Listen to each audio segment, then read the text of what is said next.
Good evening. Welcome to South Asia Newsline. I'm Yeshi Chansom. Here are the top stories we are tracking for you on Thursday, the 28th of January.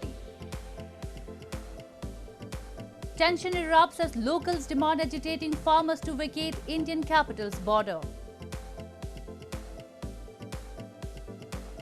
Afghanistan's Abdullah offers prisoner release, removal from blacklist to Taliban.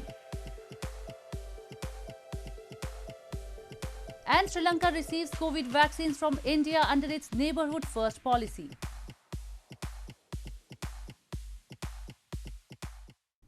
And now for all the details. A mild tension erupted on Thursday as a group of locals staged a counter-protest at India's capital Singhu border with Haryana, demanding the removal of farmers who have been agitating against the agricultural laws for over 2 months. They expressed they were angered over the violence during farmers' tractor rally coinciding with India's Republic Day. Tension erupted on Thursday as a group of people who claim to be residents of Singhu village at Indian capital New Delhi's border with Haryana staged a counter-protest and demanded farmers to vacate the area where they have been protesting against new farm laws for over 60 days. The protesters expressed they were angered over the violent clashes between police and farmers who were holding a tractor rally coinciding with India's Republic Day on January 26. The Tuesday's events came even after protest leaders had promised police a massive but peaceful rally along a predetermined route. A section of protesters smashed through barricades and clashed with police, and also breached the iconic Red Fort in New Delhi and unfurled their flags at the historic monument. मेरा हमीदपुर गांव से मैं daily इनको किसानों को यहाँ देखता था, इनके पास आता था, मैं कहीं ना कहीं इनका दर्द समझता था, लेकिन 26 जनवरी वाले दिन जो इन्होंने दिल्ली के अंदर दिल्ली पुलिस से कमिटमेंट करके उसका उल्लंघन किया है, तिरंगे का अपमान किया है, लाल किले पर जाके ये किसान नहीं कर सकता, ये भेड़िए है किसान के रूप में. Farm leaders have condemned the violent turn the protest took, saying it has undermined their cause. Meanwhile, 16 opposition political parties have announced to boycott President's address in the parliament on Friday in solidarity with the agitating farmers, while demanding a probe into Tuesday's violence. On Thursday, India's Interior Minister Amit Shah met nearly 400 injured personnel of the Delhi police undergoing treatment in New Delhi hospitals.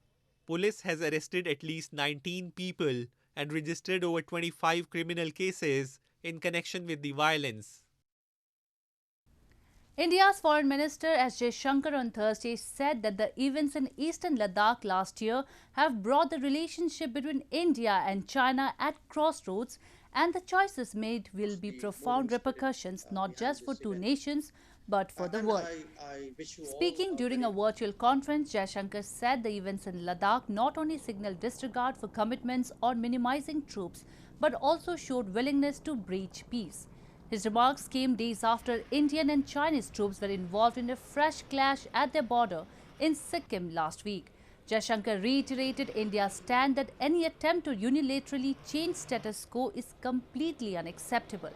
Border tensions escalated after 20 Indian soldiers died in a violent standoff with the Chinese troops in Himalayan region of Ladakh in June 2020.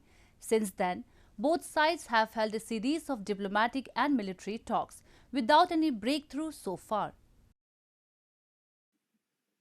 There are discussions underway through various mechanisms on disengagement at the border areas. But if ties are to steady and progress, policies must take into account the learnings of the last 3 decades. In news from Pakistan, Pakistan will launch its COVID-19 vaccination drive next week, starting with frontline health workers, a government minister Asad Umar said on Wednesday. Pakistan has so far approved 2 vaccines for emergency use, one made by Chinese Sinopharm and the other made by AstraZeneca.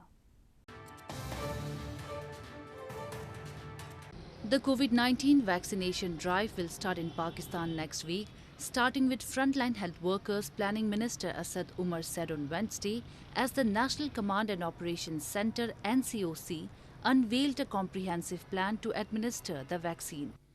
Asad Umar, who oversees Pakistan's efforts to stem the coronavirus pandemic, said in a tweet, God willing, the vaccination of frontline health workers will start next week. Healthcare workers on Wednesday were making the final touches to converting the Khalik Dinner Hall and Library building in Karachi city into a mass vaccination center.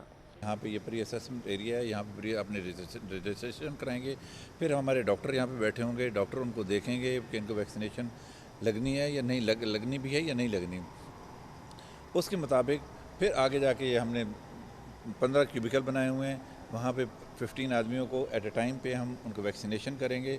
फिर उनका हमने waiting area बनाया हुआ है कि might भी किसी को कोई रिएक्शन तो नहीं हो रहा है, इसके लिए हमने बेड सपोर्ट, वेंटिलेटर को अपना वो भी रखे हुए हैं, मॉनिटर भी रखे हुए हैं।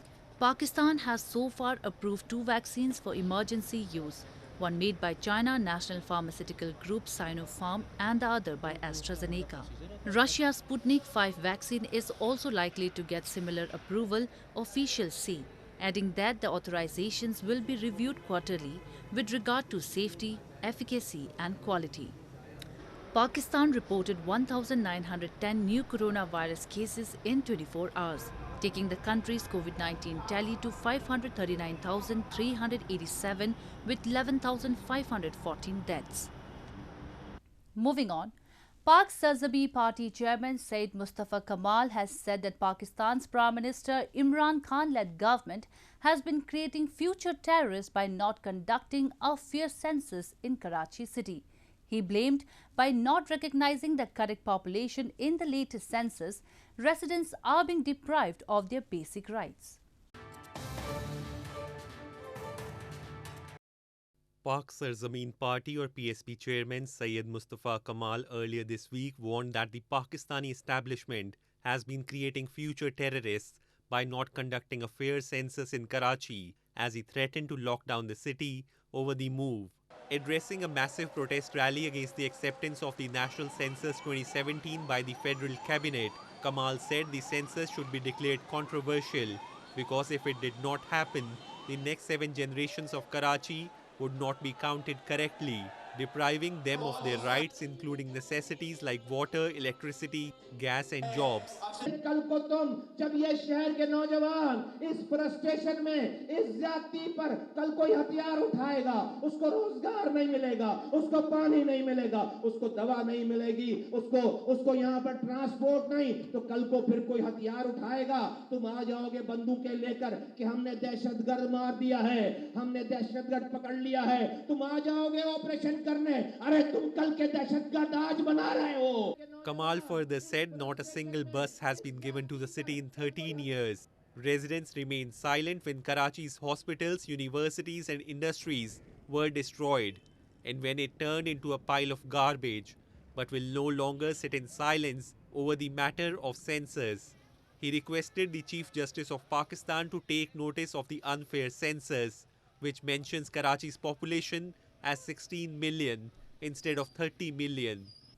In news from Afghanistan, Abdullah Abdullah, chairman of High Council of National Reconciliation in Afghanistan, has offered prisoner release and the removal of Taliban members from the UN blacklist after the Taliban agreed to peace. Abdullah said that several opportunities for bringing peace in the country have been lost, stating that the country cannot afford the current opportunity for peace to be wasted. Chairman of the High Council of National Reconciliation or HCNR in Afghanistan, Abdullah Abdullah has said that several opportunities for bringing peace in the country have been lost, stating that the country cannot afford the current opportunity for peace to be wasted. Abdullah on Wednesday said that all Taliban prisoners will be freed and the names of the Taliban's members will be removed from the UN blacklist after the Taliban agree to peace. This comes amid a reported stalemate in the talks between the peace delegations from the Afghan government and the Taliban in Doha. Local media reports have said that the Taliban is reluctant for peace talks due to a lack of international guarantees about the release of their remaining prisoners and the removal of the names of their leaders from the UN blacklist. Meanwhile, the Taliban's deputy leader Mullah Abdul Ghani Baradar arrived in Tehran on Tuesday, where he is meeting top Iranian officials, including Foreign Minister Mohammad Javad Zarif. Abdullah has said that the Taliban's trip to Tehran was carried out in harmony with the Afghan government. Abdullah stated that Iranian officials have been asked to persuade the Taliban for a ceasefire and to settle the disputed issues with the Afghan government. More on news from Afghanistan. A female break dancer in Afghanistan is shattering barriers by being the first trained dancer in such a unique form. 18-year-old Maniza Talash in Afghan capital Kabul joined a small but ardent breakdancing community in the country a few months ago, but now aims to represent her country in one of the latest sports to be admitted to the Olympics. At a gym in Afghanistan's downtown Kabul, Maniza Talash and her teammates jump and sway to the beat, walking up a sweat break dancing and doing head spins. When Talash first joined the break dancing club about 2.5 months ago, there were no girls there. Now 5 other girls have followed her lead. Doing the 6-step or head spin is a far cry for a young girl in war-torn Afghanistan, where women were not allowed to receive education or leave the house without a male relative up until 2001 under the Taliban's ultra-hardline rule. But opposition and threats remain.